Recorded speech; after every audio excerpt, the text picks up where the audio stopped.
In the bustling heart of Atlanta's upscale restaurant district, the Golden Spoon stood as a testament to fine dining and old money. The establishment's pristine white tablecloths and crystal chandeliers had witnessed countless business deals and society gatherings over its 30-year history. But none quite like the events that would unfold on a warm spring evening when fate brought together three individuals whose lives would become irrevocably intertwined. Renee Chen had worked at the Golden Spoon for 6 years, quietly observing the wealthy patrons who barely noticed her presence as she refilled their water glasses and served their expensive meals. At 32, she had learned to blend into the background, making mental notes of conversations and studying the habits of regular customers. Her attention to detail had earned her a reputation as one of the restaurant's most reliable servers, though her manager, Thomas Pierce, often took credit for her successes. That evening, as the sun cast long shadows through the restaurant's floor-to-ceiling windows, Renee noticed an unfamiliar face among the sea of regular patrons. A distinguished gentleman in his early 50s sat alone at table 7, studying the menu with careful consideration. Unlike many of the restaurant's wealthy clientele who flaunted their status with flashy jewelry and loud conversations, this man carried himself with quiet confidence. His simple yet impeccably tailored charcoal suit spoke of wealth that didn't need to announce itself. As Renee approached his table, she couldn't help but notice the subtle Patek Philippe watch on his wrist, a timepiece that cost more than her annual salary. "Good evening, sir. Welcome to the Golden Spoon. May I start you off with our wine selection?" The man looked up, his warm brown eyes crinkling at the corners as he smiled. "Actually, I'd love your personal recommendation for the chef's specialties. I'm new to the area, just acquired a technology firm downtown." His name was Richard Thompson, though Renee wouldn't learn this until later. What she did know was that unlike other patrons, he actually looked at her when speaking, treating her with a respect that was refreshingly rare in her line of work. As Renee described the restaurant's signature dishes, she noticed Thomas Pierce hovering nearby, his predatory gaze fixed on the expensive watch. Within moments, he swooped in, effectively pushing Renee aside. "Sir, I'm the manager here. Please allow me to personally handle your dining experience tonight. Renee, you can attend to table 12. Renee's cheeks burned with humiliation as she retreated, watching Thomas fawn over the wealthy patron. It was a familiar scene, Thomas claiming the high-profile customers while delegating less lucrative tables to his staff. But something about this particular incident struck a deeper chord. Over the next few weeks, Richard Thompson became a regular at the Golden Spoon, always requesting Renee's section. Despite Thomas's repeated attempts to intervene, Thompson politely but firmly insisted on Renee's service. Through their brief interactions, Renee learned that Thompson was a self-made billionaire who had built his fortune developing innovative software solutions for healthcare systems. What neither Renee nor Thomas initially realized was that Thompson's interest in the Golden Spoon extended beyond its cuisine. He had been quietly conducting market research, considering the restaurant as a potential addition to his investment portfolio. One evening, as Renee cleared Thompson's table, she overheard a conversation between him and Thomas that made her blood run cold. Thomas was painting a picture of the restaurant's operations that was far from reality, taking credit for systems Renee had implemented and presenting himself as the driving force behind the establishment's success. "The staff training program?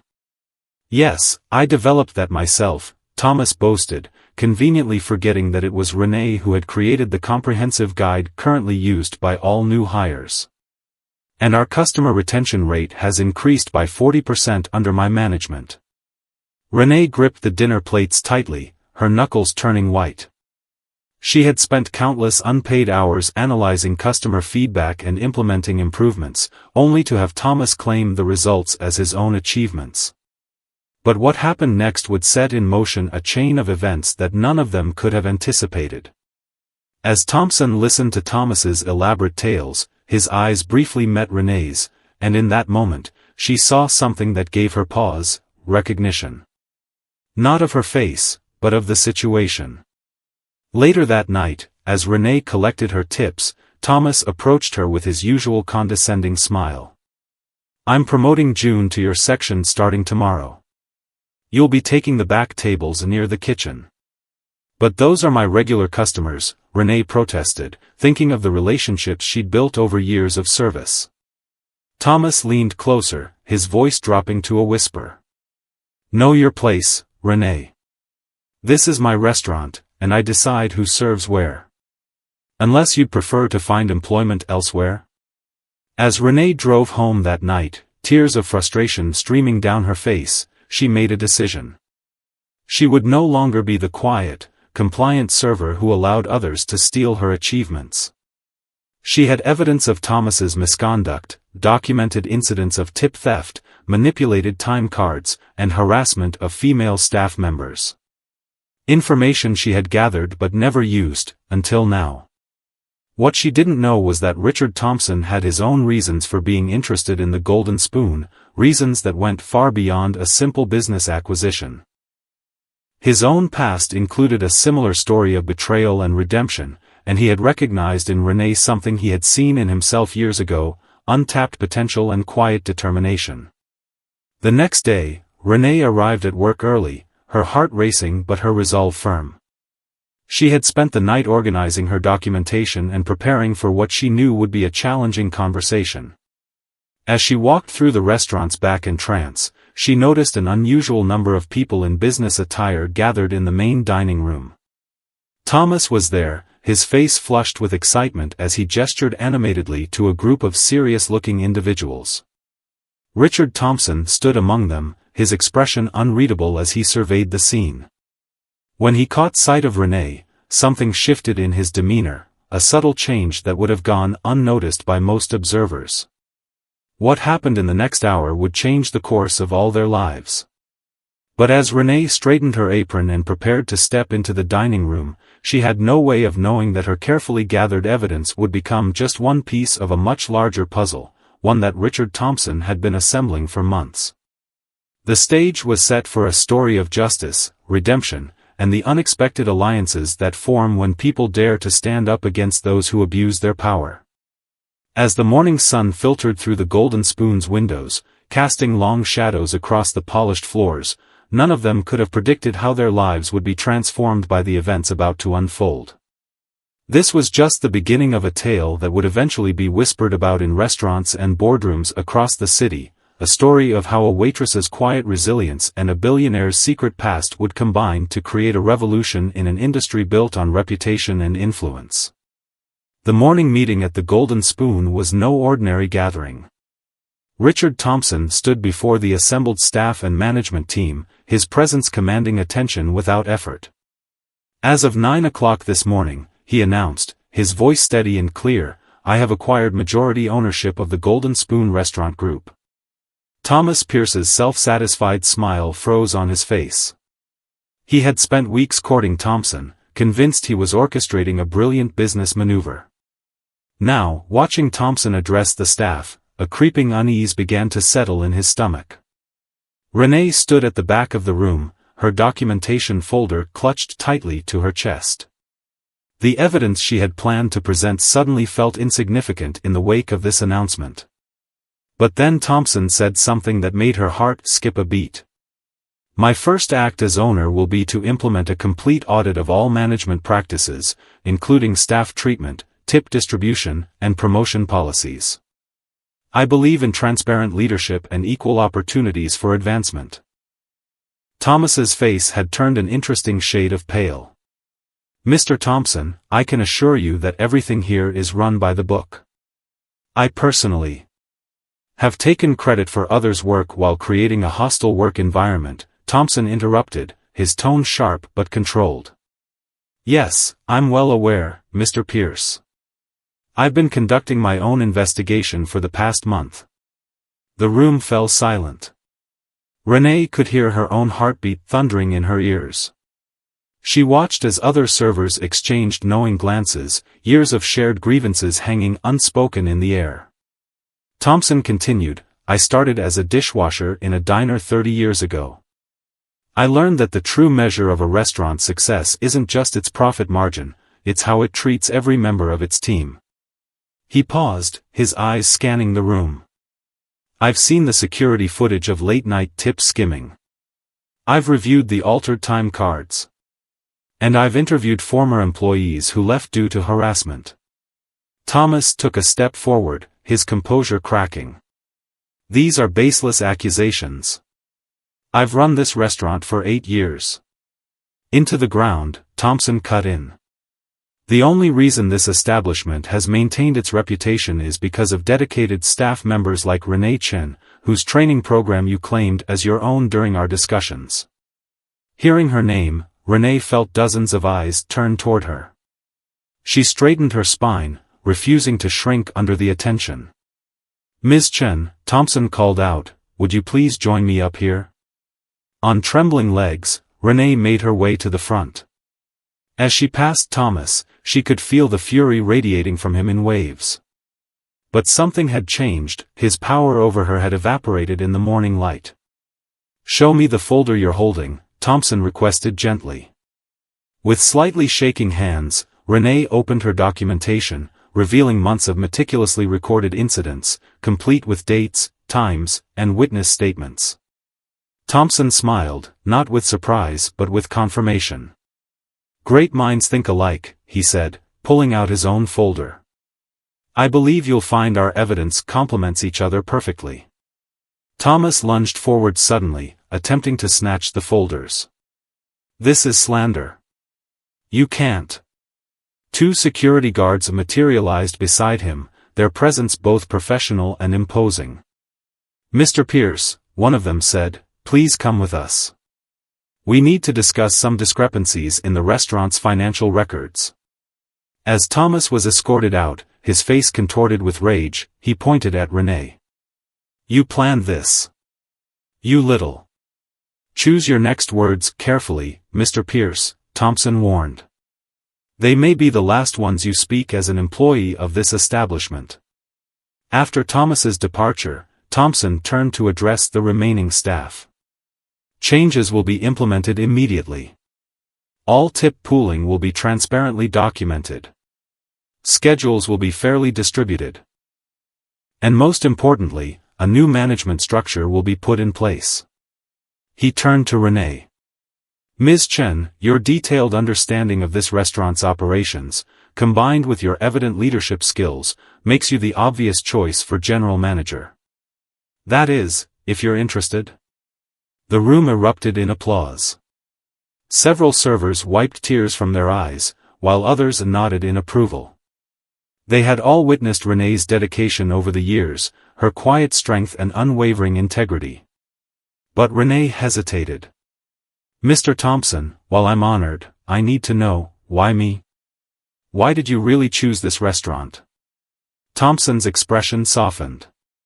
Walk with me, he said, gesturing toward his usual table by the window. As they sat down, he pulled out an old, worn photograph.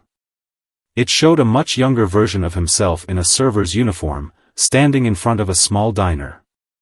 30 years ago, I was in your position. Working for a manager who took credit for my ideas, who used his power to suppress others' potential. But someone saw my worth, a regular customer who turned out to be a venture capitalist. She invested not just in my ideas, but in my character. He looked at Renee intently. When I first came here, I noticed how you treated every customer with genuine care, regardless of their status. How you quietly supported your coworkers, created systems to improve service, all while documenting the injustices around you. You reminded me of myself, but you're smarter, you gathered evidence, built a case. I just got angry and quit.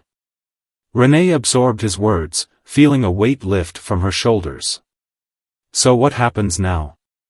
Now, Thompson said, a glimmer of excitement in his eyes, we transform the Golden Spoon into a model of ethical restaurant management. Your first task as general manager will be to implement your training program across all our locations. But this time, you'll get full credit for your work. As the morning sun climbed higher, casting a golden glow across the dining room, Renee looked around at her workplace with new eyes.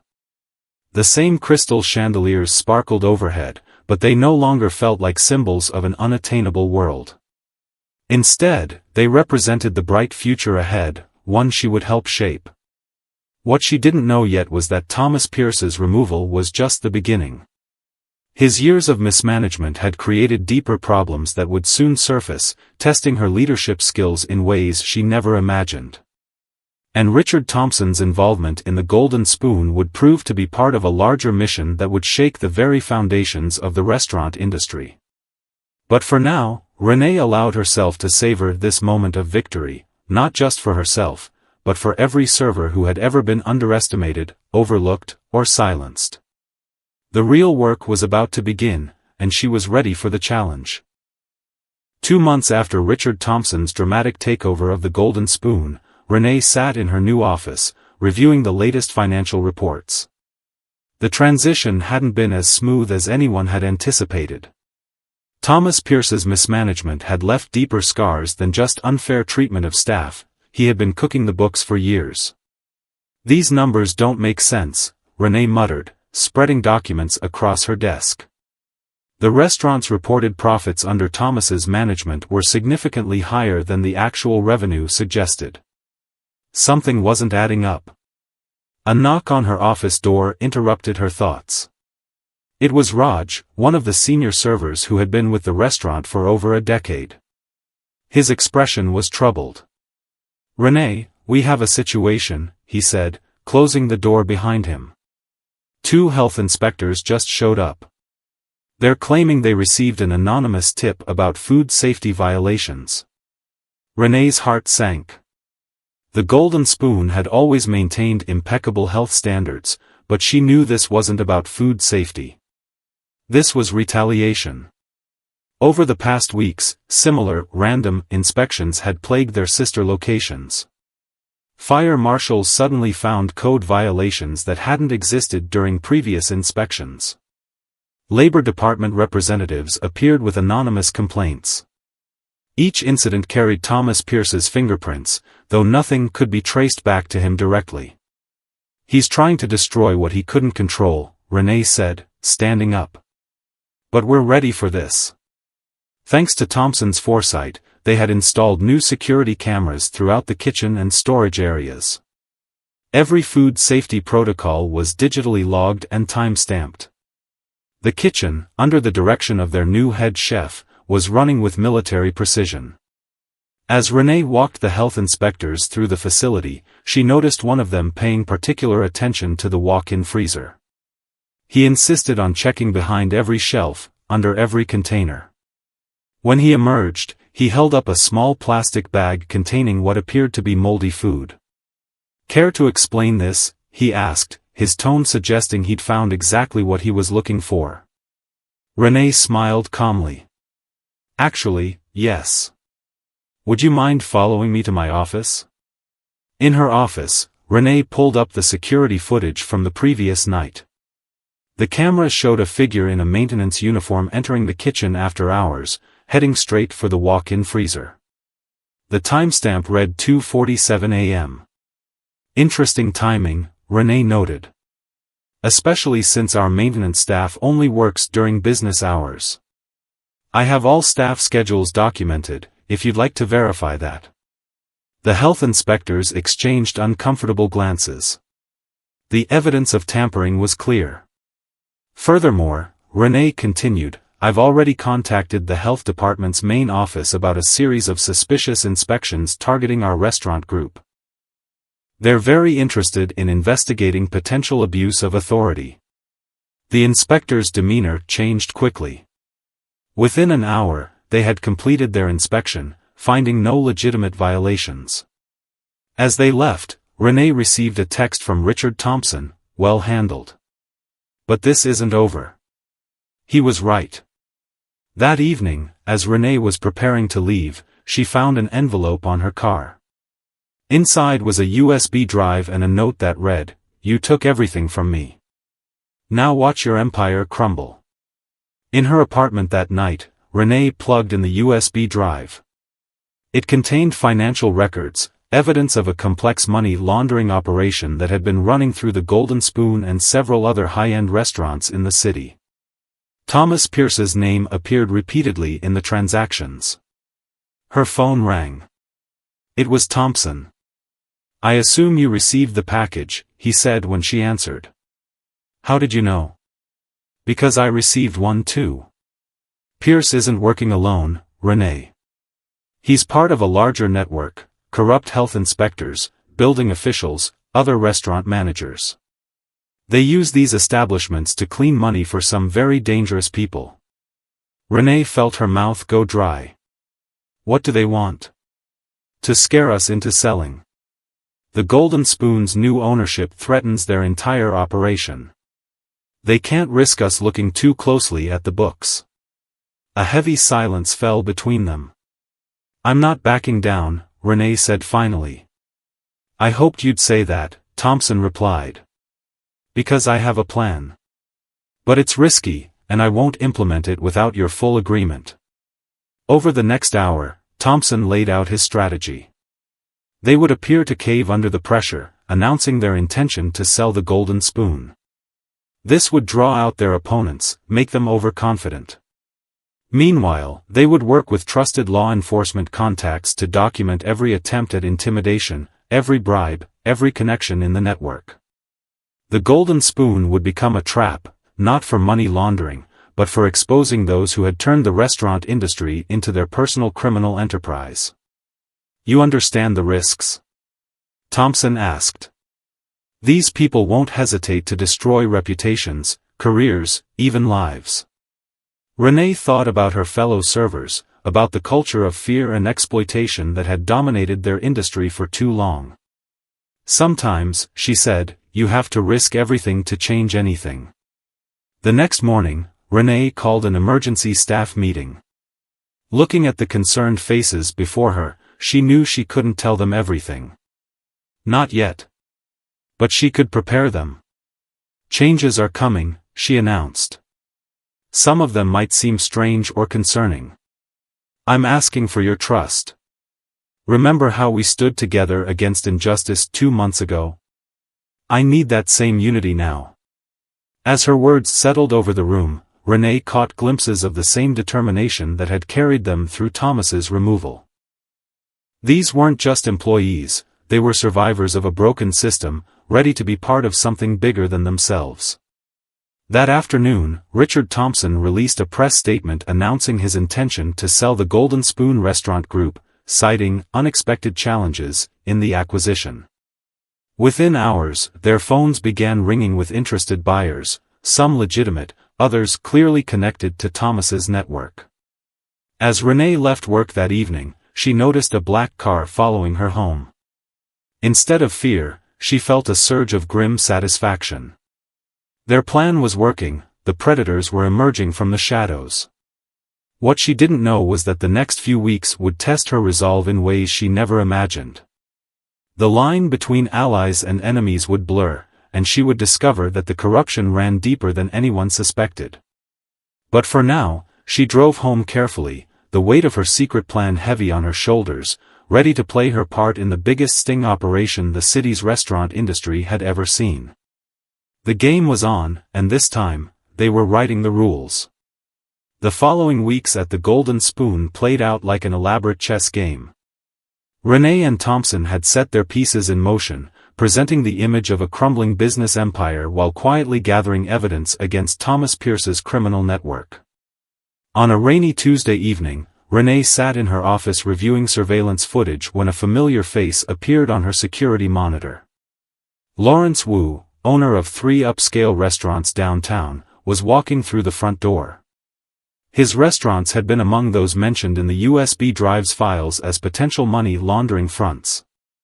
"Mr. Wu," Renee greeted him with practiced weariness as he entered her office. "To what do I owe the pleasure?" "Just checking on an old friend's investment," he smiled, settling into the chair across from her desk. "Word is Thompson's looking to cut his losses. I might be interested in taking the Golden Spoon off his hands." Renee had been expecting this visit. Lawrence Wu was known for acquiring struggling restaurants at bargain prices. What wasn't public knowledge was how those restaurants mysteriously became profitable within months, despite little change in customer traffic. "We've had some challenges," Renee admitted, playing her role. "The transition hasn't been as smooth as we hoped." Wu leaned forward, his expensive suit creasing slightly. "I heard about the health inspections. Such a shame. You know, these things have a way of multiplying unless properly handled." The threat was clear beneath his polished exterior. Renee fought to keep her expression neutral as she remembered the tiny microphone hidden in her blazer, recording every word. "What exactly are you suggesting, Mr. Wu?" "Let's be direct," he said, pulling out a business card. "Call this number tonight. The person on the other end can make your problems disappear. In return, you help convince Thompson to sell to me at a reasonable price." As Wu left, Renee immediately sent the recording to Thompson's secure server. But before she could call him, her computer screen flickered and went dark. Then the lights went out. The entire restaurant was plunged into darkness. "Everyone stay calm," Renee called out, hearing confused murmurs from the dining room. She reached for her emergency flashlight, only to find it missing from her desk drawer. Her phone buzzed with a text from an unknown number: "Check the wine cellar." Alone. Every instinct screamed that this was a trap, but Renee knew she had to play along. She made her way down the dark stairs, the emergency exit signs providing minimal illumination. The wine cellar door was already open, it shouldn't have been. Inside, she found Thomas Pierce waiting, looking considerably less polished than during his management days. His designer suit had been replaced by casual clothes, his usual swagger diminished. "Surprised to see me?" he asked, his voice echoing off the wine racks. "Not really," Renee replied, maintaining her distance. "Though I am curious about the dramatic entrance. Cut the power just to talk to me?" "To prove a point," Thomas said, stepping forward. "Everything you've built here, everything Thompson gave you, it can disappear in an instant.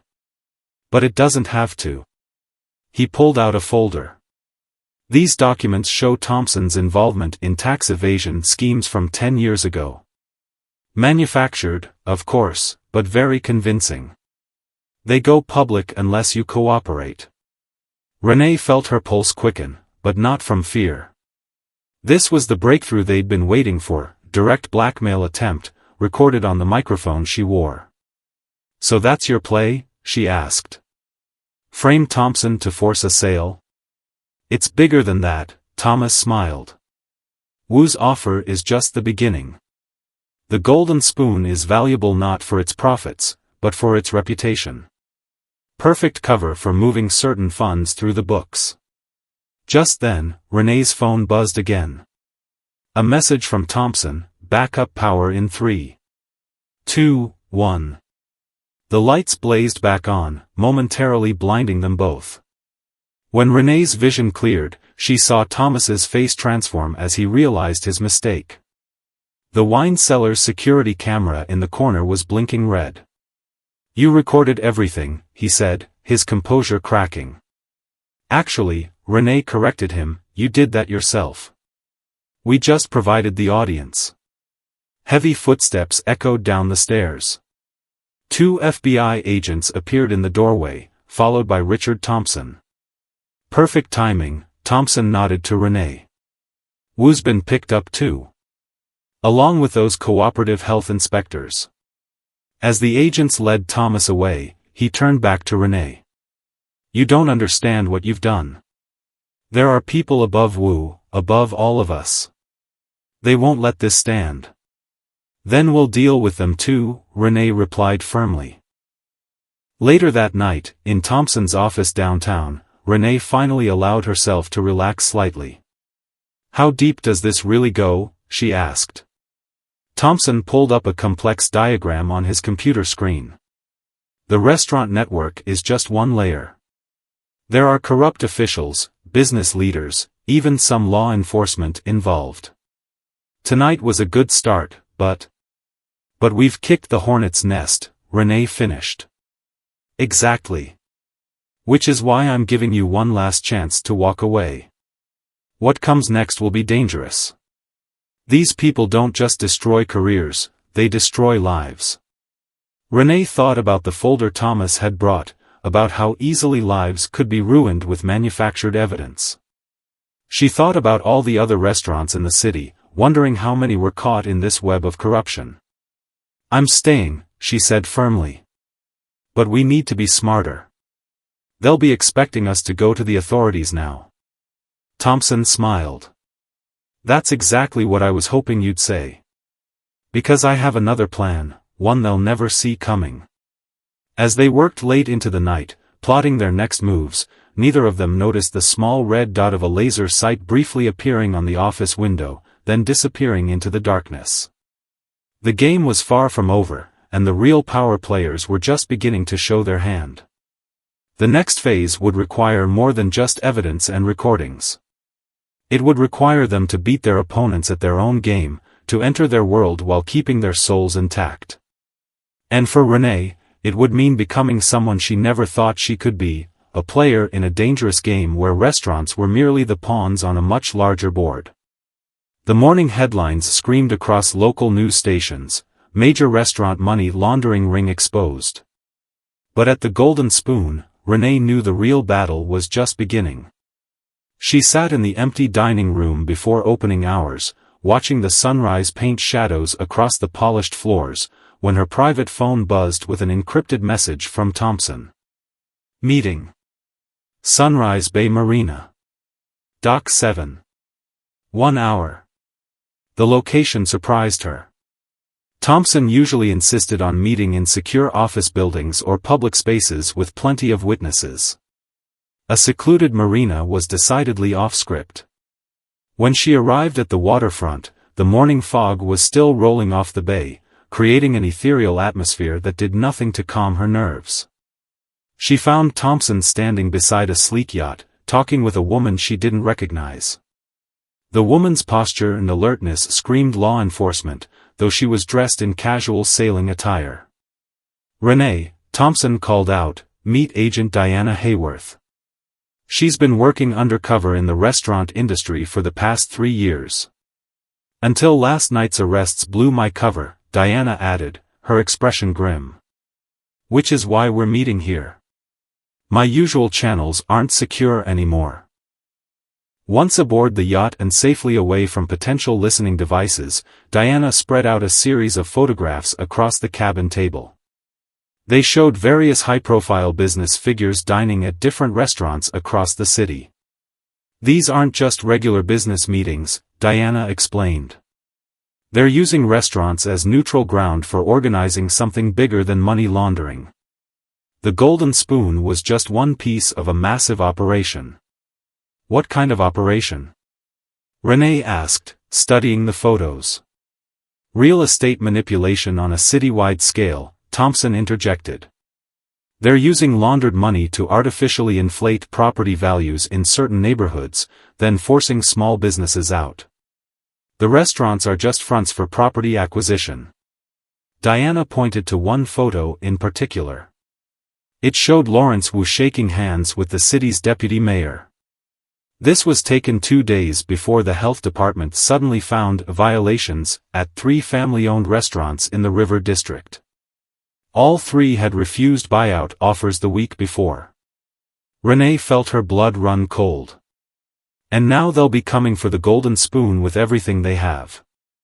"Actually," Thompson said, a slight smile playing at his lips, "that's exactly what we want them to do." Over the next hour, they outlined a plan so audacious it took Renee's breath away. The Golden Spoon would appear to buckle under pressure, with Thompson publicly announcing his intention to sell. But instead of selling to Wu's network, they would create a fictional buyer, a mysterious international investment group looking to establish a foothold in the city. "We'll make them think they're recruiting us instead of destroying us," Diana explained. "Give them a chance to expand their operation rather than just shut us down." "And I'm supposed to play the willing accomplice?" Renee asked.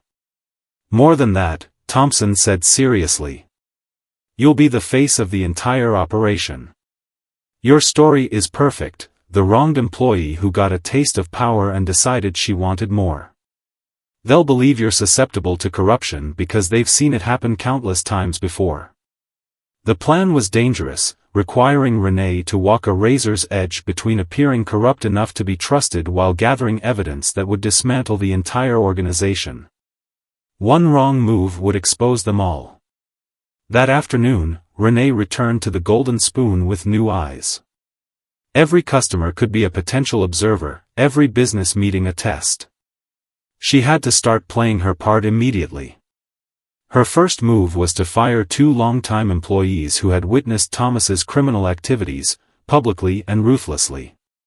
The act made her sick to her stomach, but both employees were already part of the plan, relocated to other cities with new identities and generous compensation. The response was immediate.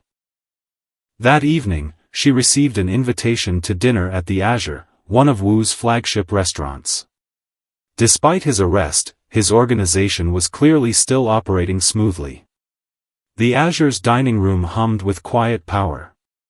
At a corner table, Renee found herself facing Madame Zhao, an elegant woman in her 60s who was introduced simply as a business consultant. Your handling of the recent unpleasantness has caught our attention, Madame Zhao said, sipping her wine. Perhaps Thompson's choice of replacement wasn't as misguided as we initially thought. I learned a lot from watching Thomas's mistakes, Renee replied carefully. He was sloppy, let personal grudges cloud his judgment. And you won't make the same errors? I prefer to think in terms of profit margins and operational efficiency. Everything else is just business. Madame Zhao's smile reminded Renee of a cat watching a particularly interesting mouse. We may have an opportunity for you to prove that. A test of sorts. The test, it turned out, involved the Heritage District, a historic neighborhood filled with family-owned restaurants, many of which had operated for generations. Zhao's group wanted them gone, replaced with upscale establishments that would help drive up property values. Make it happen, Madame Zhao instructed, sliding across a folder with details. How you do it is up to you, but we expect results within 3 months. As Renee left the Azure, her hands shaking slightly, she received another encrypted message from Thompson, "You're being followed. Take the long way home. We need to talk." She drove carefully through the city streets, her mind racing. The Heritage District assignment wasn't just a test, it was a moral crucible. To maintain her cover, she would have to actually cause harm to innocent people, even if temporary. The weight of what she'd agreed to felt suffocating. But as she finally pulled into her parking garage, she reminded herself of what Thompson had said on the yacht, sometimes, to fight monsters, you have to let them think you've become one of them. In her apartment, Renee pulled out the folder Madame Zhao had given her and began to read. With each page, the true scope of the corruption became clearer, and with it, the understanding that their original plan might not be enough. They weren't just fighting criminals, they were up against people who had perfected the art of appearing legitimate while destroying lives. The real question was, how far could she go in pretending to be one of them before the pretense became reality? The Heritage District gleamed in the early morning light, its narrow streets lined with restaurants that had weathered generations of change. Steam rose from vents as cooks prepared family recipes passed down through decades. Delivery trucks double-parked while workers unloaded fresh produce, exchanging greetings in multiple languages. Renee walked these streets slowly, her designer heels clicking against the worn cobblestones. Each storefront she passed represented a family's dreams, a community's heart. And she was here to begin their systematic destruction, or at least appear to. Her first stop was the Golden Palace, a cornerstone of the district for over 50 years. Inside, elderly patrons enjoyed dim sum while young families gathered around large round tables. The owner, Mrs. Lin, approached with a warm smile. "Welcome to Golden Palace. Table for one?" "Actually," Renee replied, maintaining a cool demeanor, "I'm here to discuss business. I represent a development group interested in your property." She watched Mrs. Lin's smile fade, replaced by a look she'd seen too often lately, fear mixed with determination. "This restaurant is not for sale," Mrs. Lin said firmly. "My grandfather built this business. My children will inherit it." Renee pulled out a business card. "Things change, Mrs. Lin. When they do, it's better to be ahead of the curve. Call me when you're ready to discuss the future." Outside, Renee ducked into an alley and fought back waves of nausea. A text lit up her phone: "You're doing well. Remember the bigger picture. RT." The bigger picture involved more than just gathering evidence. Thompson's plan required them to understand the full scope of the organization's influence. Each interaction, each threatened business, was another thread in a web they were carefully mapping. That evening, Renee met with Madame Zhao's associate, a sharp-featured man who introduced himself only as Chen. They sat in her office at the Golden Spoon after hours, reviewing her progress. "The Heritage District project needs to move faster," Chen stated, sliding photographs across her desk. They showed health inspectors entering various restaurants in the district. "These establishments will begin experiencing problems next week. We need you to be more proactive in presenting purchase offers. Buying them out after violations are found looks suspicious," Renee argued. "Let me try something different."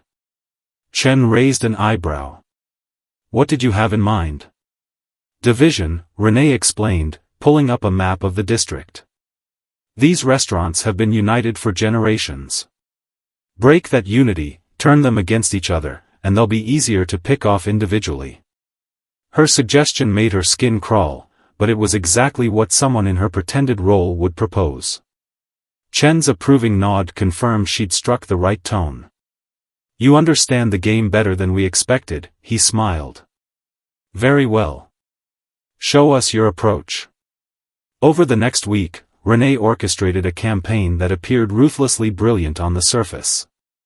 She spread rumors about restaurants undercutting each other's prices, planted stories about health code violations, and created artificial competition for limited parking spaces. But beneath each action was a carefully hidden countermeasure. Anonymous tips warned restaurant owners about upcoming, surprise, inspections. Mysterious benefactors helped cover sudden increases in insurance premiums. Documentary filmmakers appeared, interested in preserving the district's history. The real challenge came when Madame Zhao decided to personally oversee the operation. She invited Renee to a private dinner at her penthouse, where other members of the organization's inner circle gathered. "Your methods are interesting," Zhao observed, studying Renee over a glass of aged bourbon. "Different from your predecessor's more direct approach." "Thomas believed in brute force," Renee replied carefully. "I prefer to understand the ecosystem before disrupting it." A man she recognized as the city's zoning commissioner laughed. "Spoken like a true protégé. Tell me, Miss Chen, what do you really want from all this?" It was a loaded question, one that could make or break her cover. Renee took a measured sip of her drink before answering. "I want what everyone in this room wants: control. Not just of properties or businesses, but of the systems that govern them." Her answer seemed to satisfy them, but as the evening progressed, Renee noticed subtle tests being laid. Questions about her background that probed for inconsistencies. References to events she should or shouldn't know about. Through it all, she maintained her role, carefully mixing truth with crafted fiction. Later that night, in a secure meeting with Thompson and Agent Hayworth, Renee shared recordings of the dinner conversation. "They're getting suspicious," Diana warned. "Not of your loyalty, but of your efficiency. They expect results faster than we can safely manage." "Then we'll give them results," Thompson said, pulling up documents on his tablet.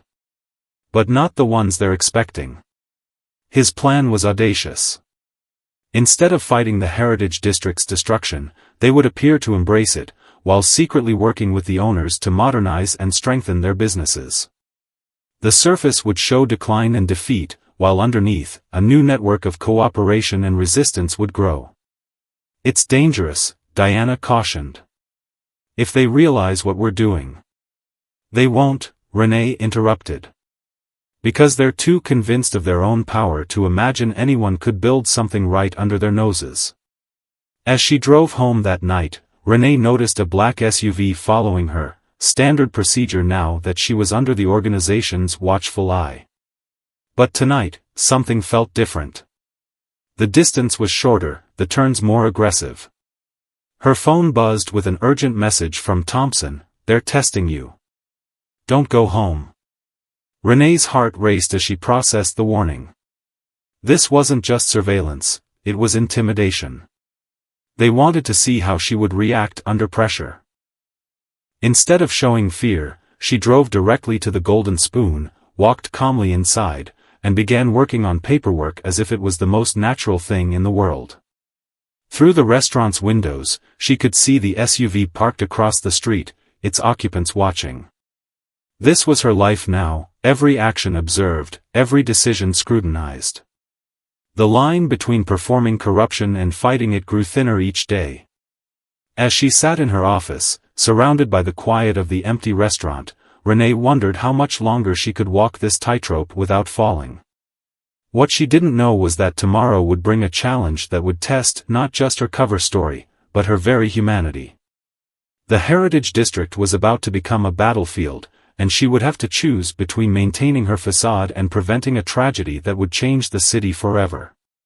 The pre-dawn hours at the Golden Spoon were usually peaceful, but not today. Renee stood in the kitchen, surrounded by the restaurant staff, all gathered for an emergency meeting. The news had broken just hours ago: 3 restaurants in the Heritage District had caught fire overnight. "The police are calling it faulty wiring," Raj said, his voice tight with anger. "But we all know that's not true." Renee gripped the steel counter behind her, knuckles white. This wasn't part of the plan. The fires had destroyed not just buildings, but generations of family history. Thankfully, no one had been hurt, but the message was clear: the organization was done waiting. Her phone buzzed with a message from Madame Zhao: "Tragic accidents. Perhaps now the others will be more receptive to our offers. Meeting at noon." Before Renee could respond, another message came through, this one from Thompson: "Don't react. They're watching." But reaction was exactly what the situation needed. As Renee dismissed her staff, she began formulating a plan that would force the organization's hand. It was risky, potentially catastrophic for their long-term operation, but she couldn't stand by while more families lost everything. At noon, she walked into the Azure's private dining room. Madame Zhao sat with Chen and 3 other members of the organization's inner circle. Their expressions were carefully neutral, but Renee could sense their anticipation. "Quite a night in the Heritage District," Zhao remarked casually, as if discussing the weather. Renee took her seat, maintaining her composure. "Indeed. Though I have to question the strategy." The room temperature seemed to drop several degrees. "Oh?" Chen's voice carried a warning edge. "Fire draws attention. Media coverage. Public sympathy." Renee pulled out her tablet, displaying news headlines. "We're trying to acquire properties, not create martyrs." Zhao's eyes narrowed.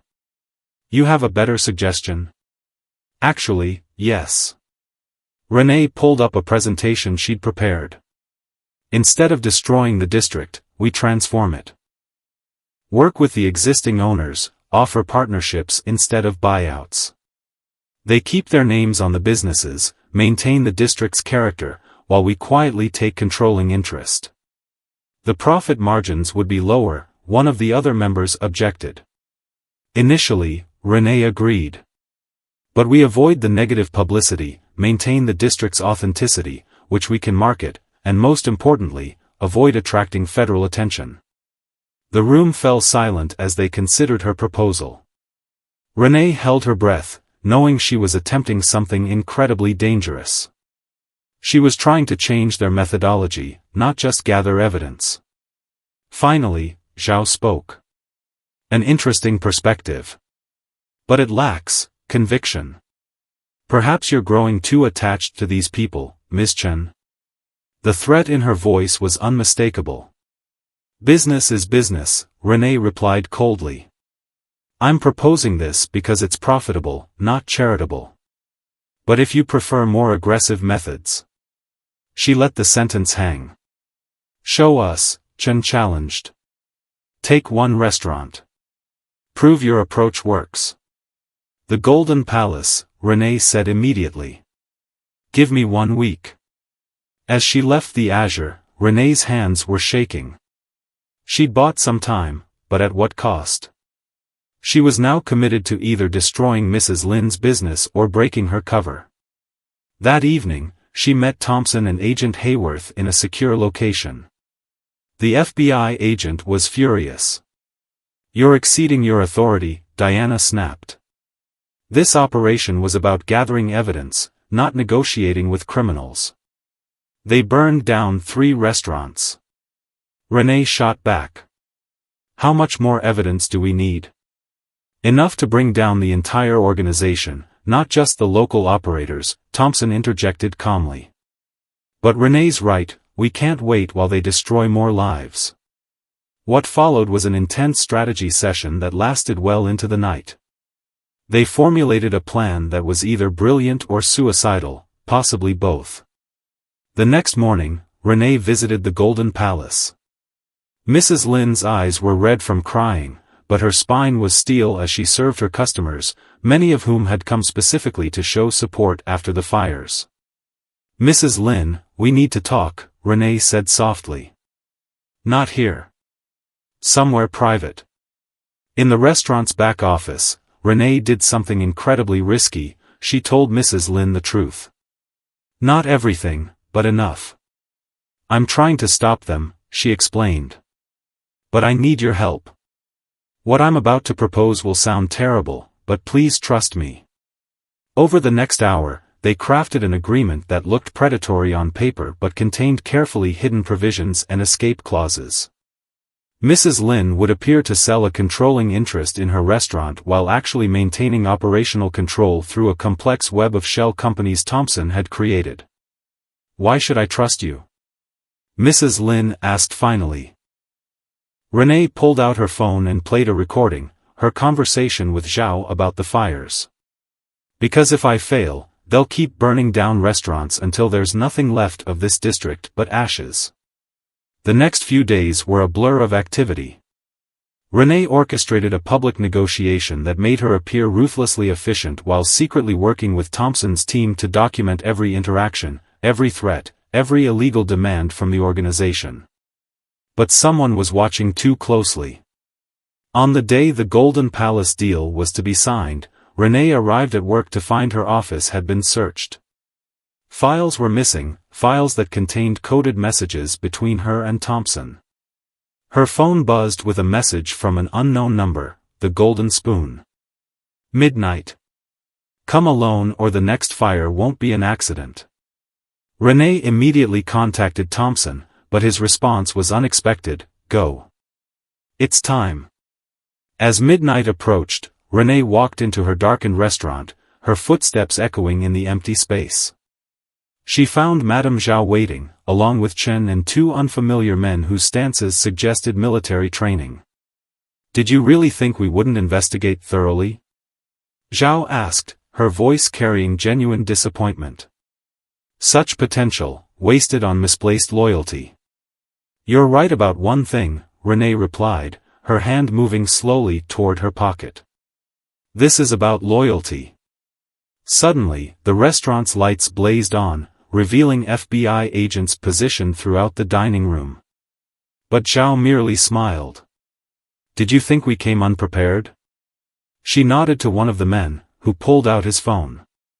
Perhaps you should see what's happening at the Golden Palace right now. The real test of Renee's character was about to begin, and the consequences would echo through the city's restaurants for years to come.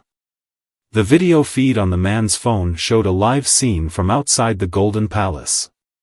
2 men in dark clothing stood near the restaurant's kitchen entrance, waiting for orders. René's blood ran cold as she understood the implicit threat.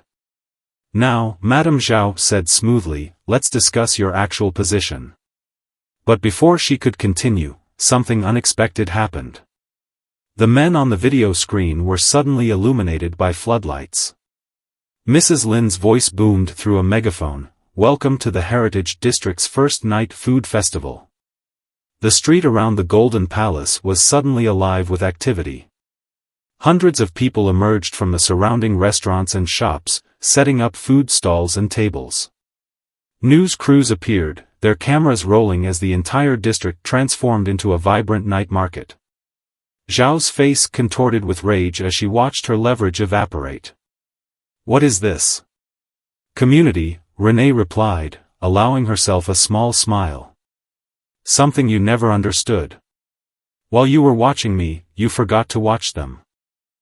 Over the past week, while negotiating the Golden Palace deal, René and Thompson had worked with every restaurant owner in the district to organize this event. The news crews had been briefed about the mysterious fires, the harassment, the attempted takeover. Everything was being broadcast live. "You can't possibly think this changes anything," Chen snarled, moving toward René menacingly. "Actually," Thompson's voice rang out as he emerged from the kitchen, "it changes everything." He nodded to Agent Hayworth, who stepped forward with her FBI team. "Especially with the evidence from tonight's meeting." Zhao laughed, a cold, sharp sound. "Evidence? Against whom?" "We're having a business dinner with a restaurant manager who's been making some questionable decisions lately. In fact," she pulled out a folder, "we have evidence of her involvement in money laundering, harassment, and conspiracy." "Interesting documents," René said calmly. "You should check page 6. Zhao flipped to the page, her confidence faltering as she saw what was there, a detailed record of her organization's activities, complete with account numbers, dates, and names, all watermarked with federal tracking codes. "We've been tracking these papers since they were created," Agent Hayworth explained. "Every time they were copied, moved, or modified, we knew. Thank you for distributing them so efficiently through your network." The reality of their situation finally seemed to dawn on Zhao and her associates. They had been so focused on infiltrating the restaurant industry that they hadn't realized their own methodology was being used against them. "The Heritage District Night Festival is trending on social media," Thompson added, checking his phone. "Your people can't touch it now without attracting exactly the kind of attention you've been avoiding for years." What followed was a carefully choreographed operation. As FBI agents moved in to make arrests, more evidence came to light. The organization's entire network began to unravel, corrupt officials, compromised inspectors, laundered money trails, all exposed. But René's attention was drawn to her restaurant, the Golden Spoon, where it had all started. In the chaos of arrests and revelations, she walked through the dining room, running her hand along the familiar tables. Mrs. Lin found her there an hour later. The older woman carried 2 cups of tea, offering one to René. "My grandmother always said that a good meal does more than feed the body," Mrs. Lin said softly. "It feeds the soul of a community. You understood that, even when pretending not to." René accepted the tea gratefully. "I almost lost myself in the role sometimes." "But you didn't," Mrs. Lin smiled. "That's why we trusted you." The Heritage District not only survived but thrived in the aftermath. The night festival became a monthly tradition, drawing people from across the city to celebrate its diverse culinary heritage. The Golden Spoon, under René's leadership, became a mentor restaurant, helping new establishments navigate the industry ethically. Thompson's investment group established a fund to help family-owned restaurants modernize while maintaining their cultural identity. Agent Hayworth continued her work, but now with a network of restaurant owners eager to help maintain the industry's integrity. 1 year later, René stood in the Golden Spoon's dining room, hosting a special dinner. Around the tables sat the people who had helped expose the corruption: restaurant owners, honest officials, community leaders. They had gathered to celebrate not just their victory, but the rebirth of their city's culinary soul. "A toast," Thompson announced, raising his glass.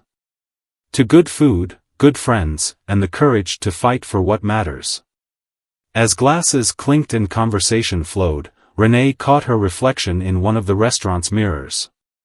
She saw someone who had walked through fire and emerged stronger, someone who had learned that true power comes not from control, but from community. The golden spoon's chandeliers sparkled overhead, but now they illuminated something more precious than luxury. They shone upon people who had chosen to stand together, who had proven that even in the face of overwhelming odds, integrity and unity could prevail. Outside, the city's lights twinkled against the night sky, and through the golden spoon's windows, Renee could see other restaurants glowing warmly, each one a beacon of hope, each one a reminder that some things were worth fighting for. In the end, it hadn't just been about saving restaurants or exposing corruption. It had been about preserving the heart of a community, about protecting the places where people came together to share not just meals, but lives, dreams, and stories that would be passed down through generations to come. And somewhere in the kitchen, a new batch of bread was baking, its aroma promising that tomorrow would bring another day of serving not just food, but hope, one plate at a time.